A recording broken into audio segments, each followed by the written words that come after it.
Welcome students. आज के lecture में हम यूनिवर्सल लॉ ऑफ ग्रेविटेशन के बारे में बात करने वाले हैं।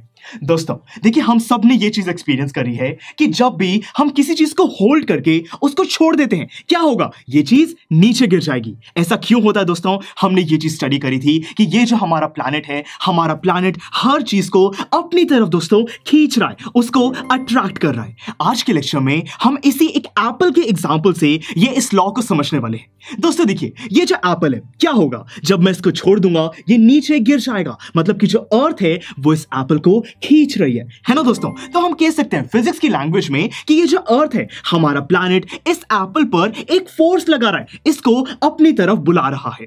अब दोस्तों याद कीजिए, हमने जब लॉज ऑफ मोशन को स्टडी किया था, उसके अंदर हमारा थर्ड लॉ ऑफ मोशन हमसे क्या कहता है कि to every action there is an equal and opposite reaction. मतलब कि अगर कोई एक ऑब्जेक्ट दूसरे ऑब्जेक्ट पर फोर्स लगा रहा है, तो जो दूसरा ऑब्जेक्ट है वो पहले ऑब्जेक्ट पर भी उतना ही फोर्स लगाएगा। समझ रहे हो दोस्तों आप मैं क्या कह रहा हूं यहां पर कि to every action there is an equal and opposite reaction. मतलब कि जिस फोर्स से अर्थ ने एप्पल को खींचा है, वही फोर्स दोस्तों, सेम फोर्स जो एप्पल है उसने अर्थ पे भी लगाया है। एप्पल भी चाहता है कि अर्थ उसकी तरफ आ जाए, पर दोस्तों रियलिटी में तो ऐसा नहीं होता। जब भी हम किसी चीज को गिरते हैं, वो चीज ही नीचे गिरती है, कोई हमारी जो जमीन है वो तो ऊपर नहीं आ जाती। अब ऐसा क्यों नहीं होता दोस्तों? इसका आंसर भी फिजिक्स में ही छुपा है। हमने जब सेकंड लॉ ऑफ मोशन को स्टडी किया था, उसने हमें क्या बताया कि force is equal to mass multiplied by acceleration. अब दोस्तों यहां पे अगर मैं एक्सेलरेशन को कैलकुलेट करना चाहूं तो फॉर्मूला क्या बन जाएगा कि acceleration is equal to force divided by mass. यानी कि यहां पे एक्सेलरेशन और मास के बीच में एक इनवर्स रिलेशनशिप है। अगर मास इंक्रीज होगा तो एक्सेलरेशन कम होगी। अब दोस्तों इस केस में देखिए, जो हमारा अर्थ है, अर्थ का कितना ज्यादा मास है, एप्पल के कंपैरिजन में तो बहुत बहुत बहुत ज्यादा है।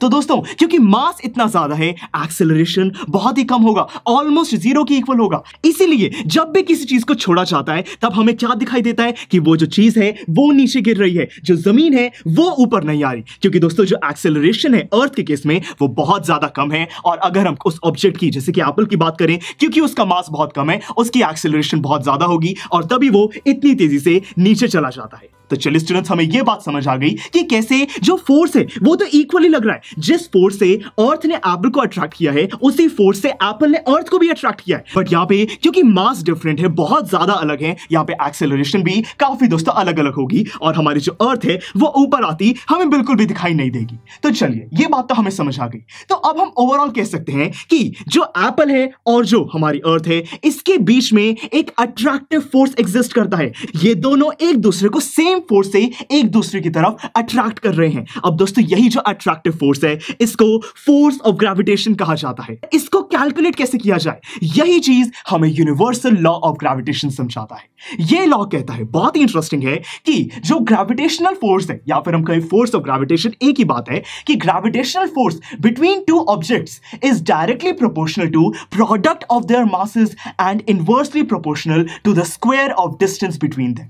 दोस्तों बहुत ही आराम से स्टेटमेंट को समझते हैं। ये स्टेटमेंट हमसे कह रही है कि जो ग्रेविटेशनल फोर्स है दो ऑब्जेक्ट्स के बीच में, मतलब कि एप्पल और अर्थ के बीच का जो फोर्स ऑफ ग्रेविटेशन है, ये किसके इक्वल होगा? देखिए जो सेकंड लाइन है वो क्या कह रही है, it is directly proportional to the product of their masses. कि अगर जो एप्पल है उसका मास मैं स्मॉल m मान लूं, अर्थ का मास मैं कैपिटल M मान लूं, तो दोस्तों इन दोनों मासेस का जो प्रोडक्ट है, small m multiplied by capital M, जो फोर्स ऑफ ग्रेविटेशन है वो इस प्रोडक्ट के डायरेक्टली प्रोपोर्शनल है। मतलब कि अगर मास इंक्रीज होगा तो फोर्स ऑफ ग्रेविटेशन भी इंक्रीज होगा। ये लॉ ने हमें ये चीज बता दी, और साथ में it is inversely proportional to the square of distance between them.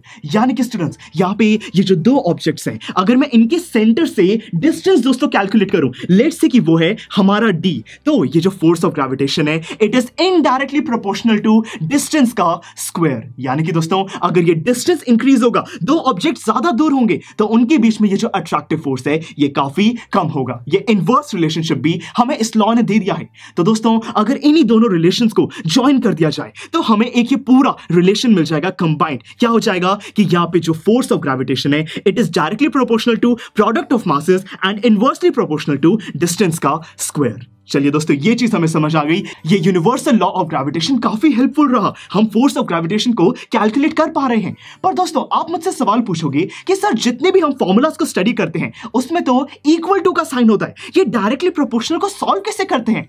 दोस्तों, इस केस में साइंटिस्ट और मैथमेटिशियंस ने मिलकर हमें एक बहुत ही अच्छा सॉल्यूशन दिया। उन्होंने कहा कि ये जो डायरेक्टली प्रोपोर्शनल का साइन है इसको हटा दो, इसकी जगह हम इक्वल टू का साइन लगा देंगे, पर आपको अलग से एक और क्वांटिटी के साथ इसको मल्टीप्लाई करना होगा, और वो है दोस्तों हमारा कैपिटल जी। ये जो कैपिटल जी है दोस्तों, ये और कुछ नहीं बल्कि यूनिवर्सल ग्रेविटेशनल कांस्टेंट है। इसका क्या मतलब है? बेसिकली दोस्तों, ये एक ऐसा नंबर होने वाला है जिसको हम यूज करेंगे यूनिवर्स में कोई भी दो ऑब्जेक्ट्स हो, उनके बीच में अगर हमें फोर्स ऑफ ग्रेविटेशन को कैलकुलेट करना है तो इस नंबर का जरूर यूज किया जाएगा। ये जी का हम 100% यूज करेंगे, और ये जी की वैल्यू क्या है? पूरे यूनिवर्स में सेम रहती है। वो वैल्यू है दोस्तों हमें साइंटिस्ट ने दी, जो कि है 6.67 मल्टीप्लाइड बाय 10⁻⁻11। दोस्तों, इस वैल्यू को याद रखना बहुत जरूरी है, क्योंकि आने वाले लेक्चर्स में और इस चैप्टर में जब हम क्वेश्चंस को सॉल्व करेंगे तब इस वैल्यू को जरूर यूज किया जाएगा कैलकुलेशंस में। ये काफी हमारी हेल्प करने वाली है। तो चलिए, ये जी की वैल्यू तो हमें समझ आ गई, बट आप मुझसे कहोगे कि फिजिक्स में हर चीज की कोई यूनिट भी होती है, तो यहाँ पे जी की क्या यूनिट है?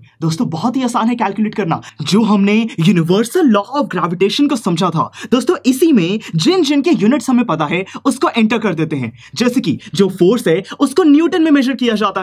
फिर दोस्तों जी, इसकी तो यूनिट हमें कैलकुलेट ही करनी है, ये हमें नहीं पता।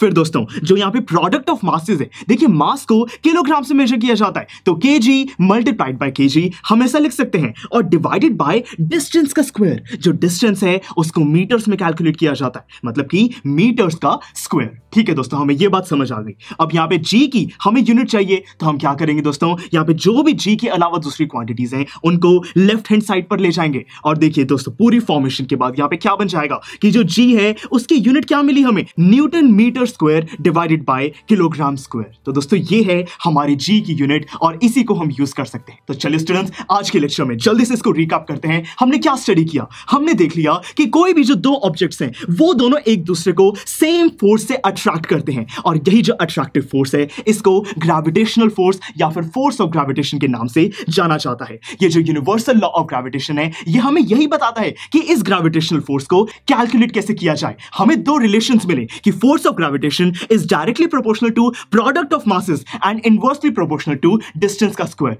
हमने इन दोनों को कंबाइन कर दिया और हमें ये फाइनल एक्सप्रेशन मिला। दोस्तों, यहाँ पे मैथमेटिशियंस और साइंटिस्ट ने मिलकर क्या किया? ये जो प्रोपोर्शनैलिटी का साइन है हमने इसको हटा दिया, इसकी जगह हमने इक्वल टू और कैपिटल जी को इंट्रोड्यूस किया। ये capital G universal gravitational constant है, जिसकी वैल्यू है 6.67 मल्टीप्लाइड बाय 10⁻⁻11, और यूनिट्स भी हमने कैलकुलेट करी उसी फॉर्मूला से जो कि हमें मिली दोस्तों, बहुत ही आसान, newton metre square divided by kilogram square. तो चलिए दोस्तों, आज के लेक्चर में हमने ये यूनिवर्सल लॉ ऑफ ग्रेविटेशन को बहुत ही आसानी से स्टडी कर लिया है। अब टाइम आ चुका है कि इसी के बेसिस पर हम दोस्तों किन्हीं दो ऑब्जेक्ट्स के बीच में ये फोर्स ऑफ ग्रेविटेशन को कैलकुलेट करके देखें, और यही चीज हम नेक्स्ट एग्जांपल में करेंगे। दोस्तों, बहुत ही इंटरेस्टिंग है, बहुत ही एक रियल लाइफ हम क्वेश्चन सॉल्व करने वाले हैं। तो फिर चलिए मिलते हैं अगले लेक्चर में।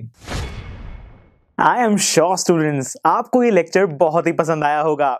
तो अगर आप अपने हर कंसेप्ट को इतने ही मजेदार और इंटरेस्टिंग तरीके से क्लियर करना चाहते हैं तो डाउनलोड कीजिए हमारी PuStack ऐप, जहां पर आपके लिए और भी बहुत सारे ऑप्शंस अवेलेबल हैं, जैसे कि sample papers, back exercise solutions, written answers and much more. So what are you waiting for? Download the app now.